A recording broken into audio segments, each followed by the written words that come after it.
নমস্কার, শুভ সকাল। আজ 27শে সেপ্টেম্বর শনিবার। পঞ্জিকা অনুসারে আজ আশ্বিন শুক্লা পঞ্চমী তিথি। আজ দেবী পক্ষের পঞ্চমী। শারদীয়া নবরাত্রিতে আজ আরাধনা দেবী স্কন্দমাতার। মকর, কুম্ভ ও মীন রাশির জাতকদের ভাগ্যে আজ কি আছে জেনে নিন।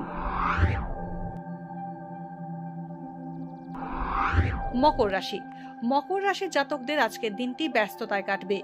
জীবন সঙ্গীর জন্য সময় বের করুন। দুপুরের মধ্যে সমস্ত আটকে থাকা কাজ সম্পন্ন করতে হবে, তা না হলে লোকসান হতে পারে। শ্বশুর বাড়ির তরফে সম্মান অর্জন করবেন। কর্মক্ষেত্রে সকলে আপনার ওপর খুশি থাকবেন।